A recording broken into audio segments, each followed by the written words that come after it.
So good night unto you all. Give me your hands if we be friends.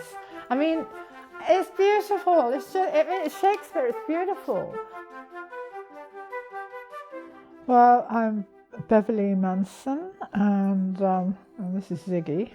Amongst other things, I illustrate for children. I illustrate children's books, and I've done that all my life.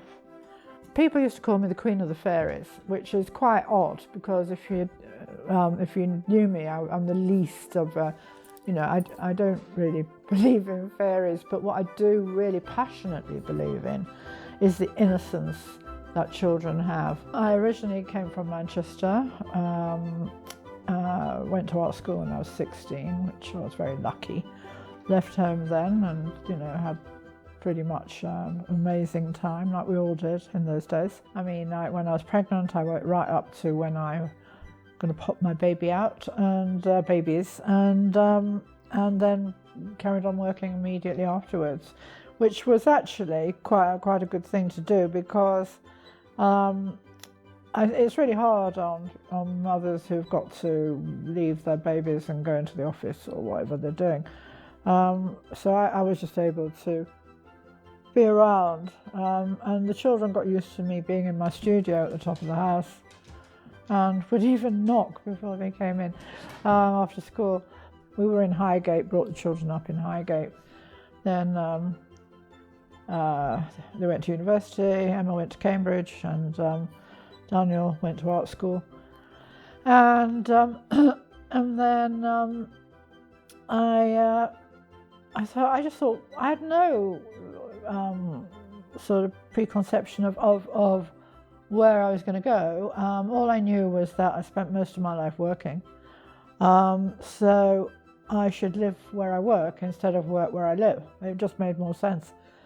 So Roger and I, we had a big house in Highgate, and we split the money down the middle, and with that, and then I just thought, well, I'll look at places I can use as a studio, and I found this very quickly. Actually, I don't think I looked anywhere else.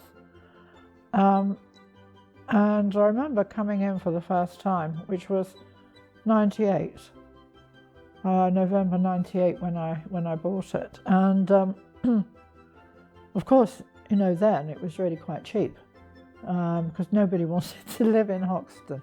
I mean, well, it was sort of all right. I loved the area because I didn't know anything about the area, and I loved it. When I discovered it, it was full of interesting people and things, and just odd.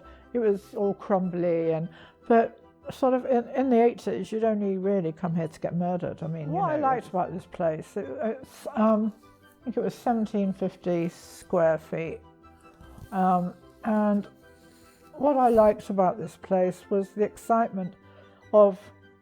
It was just open, and it was just you could cycle up and down it, and the stairwell reminded me of my art school stairwell, and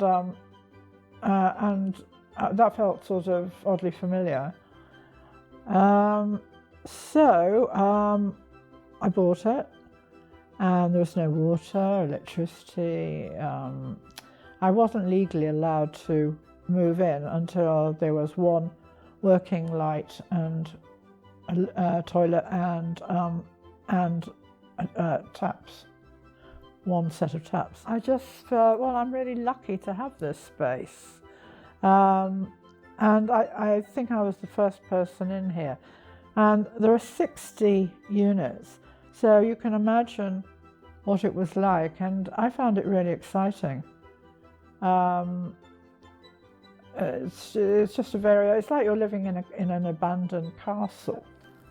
It is quite a magical place, and people have met their loves here at my parties. The most extraordinary things have happened here. It's got a really, I hope the vibe continues, or whether the vibe is, well, it'll follow me. It'll follow me to where I'm going. My favourite aspect really about this flat is first of all this extraordinary space. And what I find really interesting, I suppose, I've got an artist's eye anyway, but what I find interesting is that people fight against the actual space. If you just look at the space and understand it, it will tell you what to do with it. So it's not really difficult. I mean, what's the point of just ruining this exciting open space?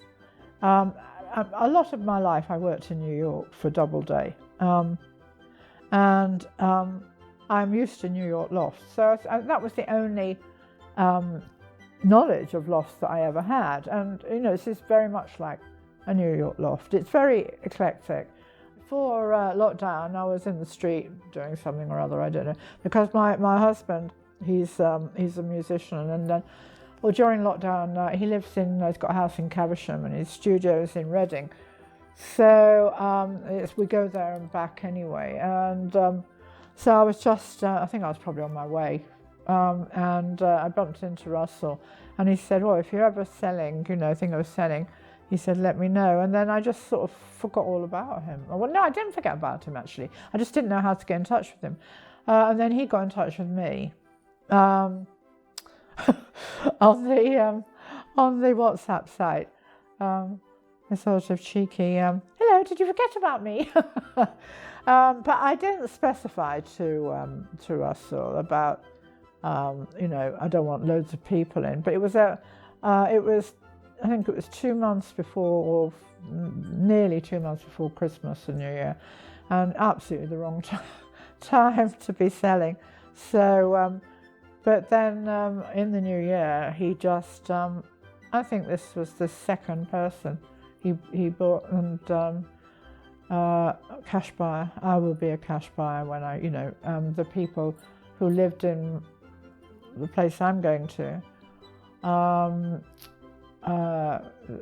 they lived in the flat for 9 years. Then they had a baby and bought somewhere in Somerset, so it's empty. So it's hopefully, fingers crossed, on the 17th when I move, it will all work out. Yeah, I mean, Russell Space Station, I mean, he's handled it very well, and I've not been.